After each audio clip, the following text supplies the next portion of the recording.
এই যে সব মশলাগুলি, সব গরম মশলা, হলুদ, মরিচ, পেঁয়াজ বাটা, তেজপাতা থেকে শুরু করে মাংসে যা যা মশলা ব্যবহার করা হচ্ছে সবটা দিয়ে কষানো হচ্ছে। তেলটা উপরে ভেসে আসলে এই যে ভেজে রাখা চিকেনটা দিয়ে দিলাম।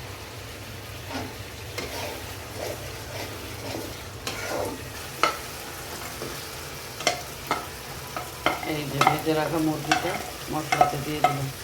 এটা কিন্তু ভুনা হবে, এখানে আলু ঝোল কিছুই হবে না, মুরগি ভুনা।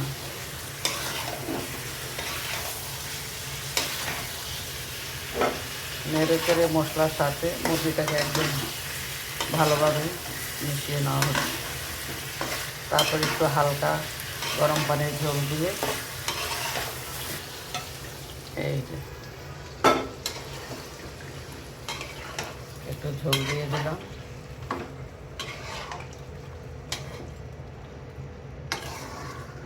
বাস, ঝোলটা ফুটে উঠলেই একটু ঢাকনা দিয়ে ঢেকে রেখে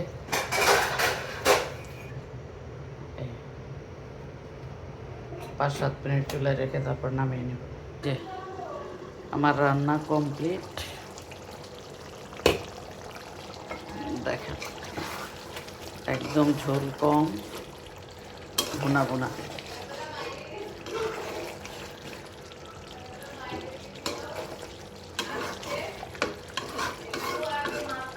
এই যে